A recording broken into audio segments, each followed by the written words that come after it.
Professor Nimish Das here from LG Institutes of Engineering and Technology. Now, today's lecture that we will start with the new chapter, that is electronics material. So before we start it, let us concentrate or let us discuss with some of the basics of the electronic materials, or we will also discuss some electronics related basic definition. So let's begin. So basic electrical terms and the free electron theory will be discussed in this session.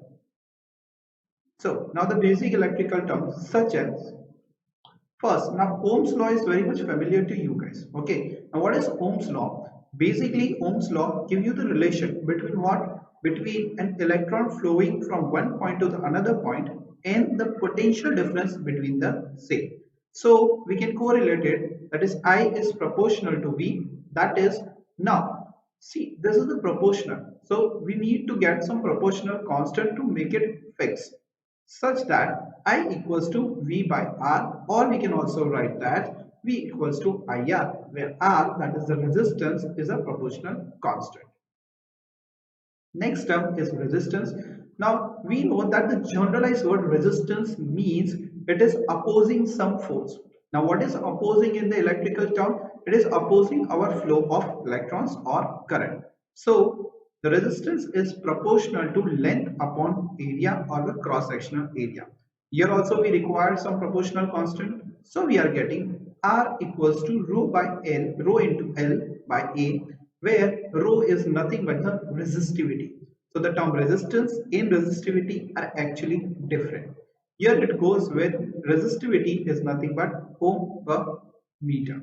Okay, or now we can also correlate it with the sigma sign. Okay, now what is that sigma sign? It is nothing but the conductivity, and that is inverse of the resistivity, and the unit of conductivity is mho. Let's go to the another term. Now it is very familiar one, current. Now current is usually flow of electrons, or it can be also said that it is nothing but a coulomb charge that is flowing between the 2 points in 1 second. That is nothing but the unit is ampere. So when it is said that 1 ampere of current is flowing, it would be between the 2 points within that one time period, and that time period is 1 second. Okay, its unit is ampere. Current density. Now it has been oriented from the same word current. Now what is the density? Density is nothing but, you can see that in the diagram. So the density of the electron that is flowing through the cross-sectional area, that can be utilized as a current density. Okay, so now we are defining, and it is denoted by J. J equals to current flowing per unit area. Okay, so this was your current density. After that, you have got the electric field. Now, how is generally electric field defined? Generally, electric field is defined as, it is nothing but the force experienced by a unit charge. But in our context, we are taking a positive plate and then we are taking a negative plate in the same. Okay. Then the potential difference, or it is also known as the potential gradient and present. So there would be some potential difference between that plus and minus plates. Okay, and d is the distance between the same. So when your electric charge is there and it travels from obviously positive to negative, so when it travels and whatever the loss is there, okay, so whatever the loss of charge is there, that would be your basically electric field. Okay, and it is defined as E, that is the electric field, is equal to voltage or potential difference between the two upon the distance. Make this short, this term E is equal to V by D. Okay, so sometimes you also write that E, instead of E we write voltage, okay, at a fixed distance. Now then the electrical conductivity, see this we already discussed in the prior topic, that was sigma. Okay, so now that we'll be discussing what we are taking. You can see in the diagram that we are taking one cross sectional area. Okay, in that, see, electric field is applied, and that electric field is in one direction, and you can see that electron is rushing on the another direction. Okay, because the generalized flow is from positive to negative, but the electrons flow obviously from negative to the positive side. So the electrical conductivity is also said as the ability to conduct of the material is known as electrical conductivity. and it can be defined as sigma in terms of J upon E.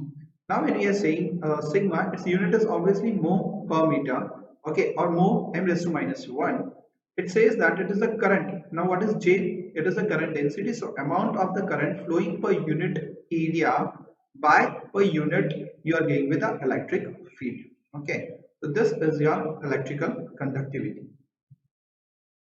Now the next term is drift velocity. So now the terms that will be discussed with respect to the electron theory.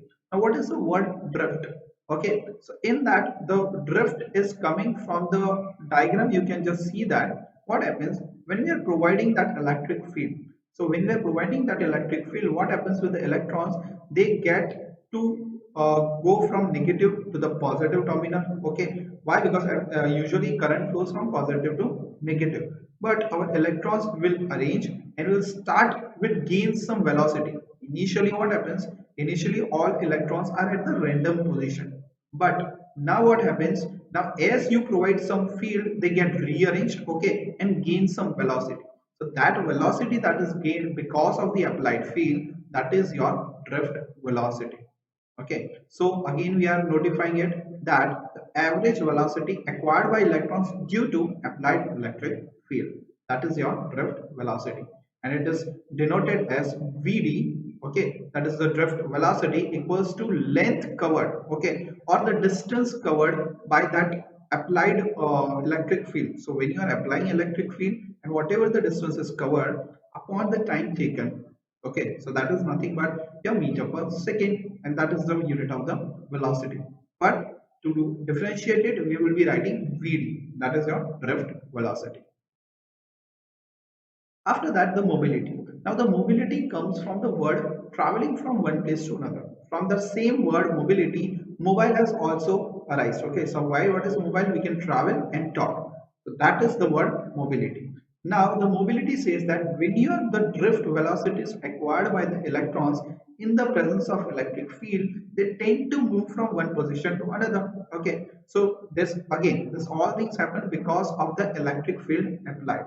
So whatever the distance, okay, that is going to travel from one point to the another point, that will be in context of mobility. So again, the mobility mu is equal to Vd by E. Okay, so this is the notation for the mu. Now the relaxation time.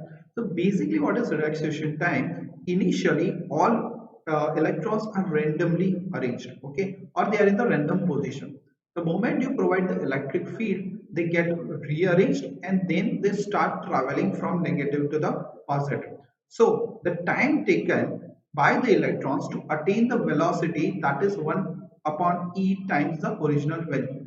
In simple words, it is the time taken by the electrons to go from the rest position to the arranged position and then gaining the velocity. So that time period is known as the relaxation time. After that, the mean collision time. Now they are all correlated. The average time between the two successive collisions. Okay, so when electrons are traveling, they will be colliding with each other. So that average time between the successive collisions is the mean collision time, and similarly mean free path. Okay, then again the average distance traveled by that electrons between the two successive collisions. So one time it is colliding with another electron, and second time when it is moving forward and it is colliding with another electron, at that mean time, whatever the path is traveled, that is a mean free path. So this is all correlated after the drift velocity has came into the picture. And how is the drift velocity possible? Because of the electric field applied. Okay. So now we have studied all the basic terms. Now we'll be establishing some relation that will be useful for the numericals. The relation between the electric field, that is electrical conductivity, and the mobility. How we are doing it? So we are noting that if n is the n number of the charge carriers per unit volume, okay, and L is the length of the conductor, E is the cross sectional, then the current flow through the conductor is given by I equals to NEAL by T. But we know that L by T, that is nothing but it is the distance traveled by the time taken, is nothing but velocity, and in our context it was a drift velocity. So we have replaced it. After replacing, We know that now what is J? J is nothing but I by A, that is the current flow per unit area. So now you can say that J equals to NEVD. Why? Because we have replaced the value of I in the equation J. Another relation that can be established, that is J is also nothing but the conductivity into E. Okay, but how we got that? It is nothing but conductivity equals to J by E, actual equation. But we are equating in the terms of J. So now we are getting the two value of the J. So when you are getting the two value of the J, what is the scene? We are equating to value that is giving us sigma E equals to NEVD. But if we want in context of sigma, then it would be Ne mu. Okay, how mu is there? Mu is nothing but in the term of Vd by E would be replaced by mu. So this was just a relation established between the two terms, that is conductivity and the mobility. Now we'll start with the first, free electron theory. Now in free electron theory, basically we need to know that what is a free electron theory? The study of the valence electrons present in a band that control the various properties of the metal. Okay, so basically the valence electrons that are there, they would be deciding the parameters and the properties of the metals. So how they are doing it and what is the effect of it, that all thing would be studied in this unit. So now the types of the free electron theory. So before we start with this free electron theory, the basic concept is, in the initially physicist has nothing as a reference. Okay, the thing they were discovering, they were actually assuming it, and if in that assumption it was right, they were taken as theory, and if they were wrong, they were taken as drawback. And the second physicist who would be going for that same theory, he would be taking or working on that drawbacks. Okay, and slowly and gradually the theories were developed. So first theory in the free electron theory was defined by classical free electron theory.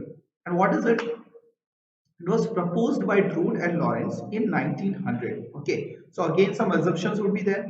After that, assumptions were cross-checked. Some would be the get away from that theory, and some would be drawbacks from that theory. So the next theory was quantum free electron theory. So they worked on the drawbacks and some other things, and then they justified that thing. The quantum free electron theory was proposed by Sommerfeld in 1928. Similarly, after that, the last one was the band theory of solid. Okay, and it was proposed by Bloch in 1928. So this were the basic three theory that we will just get an overview and study a little bit around the same. So let's start the classical free electron theory.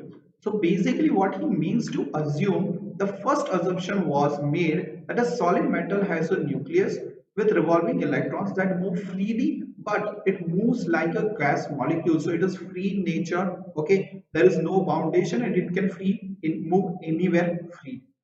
After that, the second assumption, okay, was that electrons move in the random direction in the absence of the electric field and collide with each other, and this collision are in elastic nature. So what it means to say that electrons moves in the random direction, obviously, because it is moving like a gas molecule now. So it can move in any random direction and they will collide with each other, and this collisions, now they are saying that it is elastic in nature.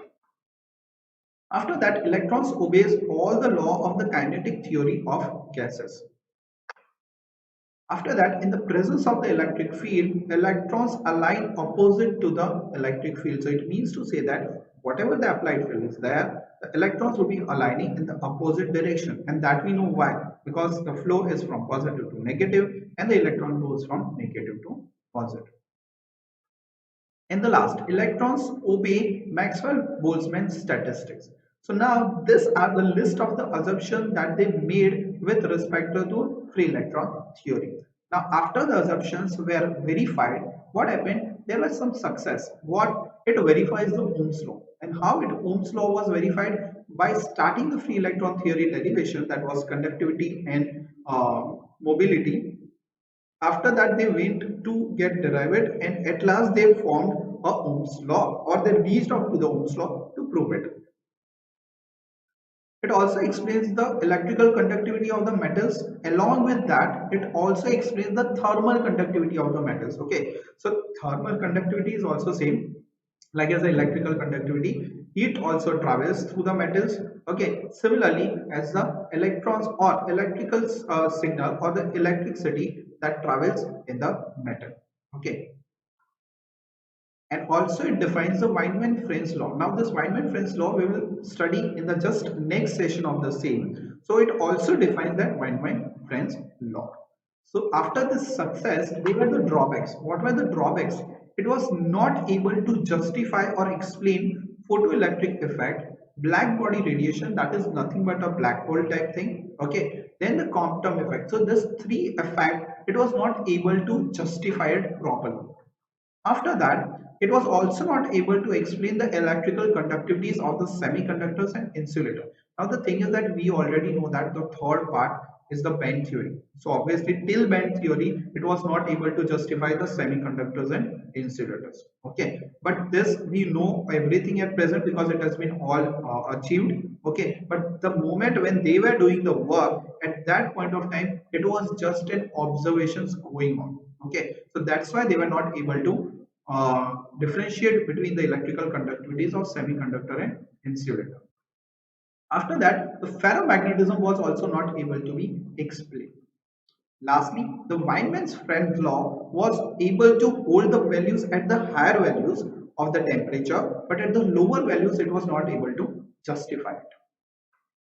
And the last, the experimental values of the paramagnetic susceptibility and the specific heat of the certain material doesn't match the actual values. So what was happening? The values were coming out, okay, but they were not calibrated and they were not matching out. Okay, so this were the drawbacks of the first theory that has been devised. Okay, the next theory will be going on in the next session. So now, equation of the electrical conductivity.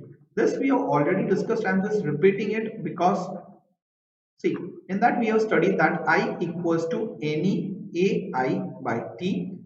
That gives you I equals to NE AVD, that is J equals to I by A. And with this derivation that we have already done, we are getting the C conductivity in the terms of NE mu. So how it was justifying Ohm's law? With this equation it took forward, established the relation, and then it verifies the Ohm's law. So this is how the verification was done. This is just one example. Okay, this type of verification was done for the all the success that it got. Okay, so hope you guys have understood these things very well. Thank you. See you in the next lecture.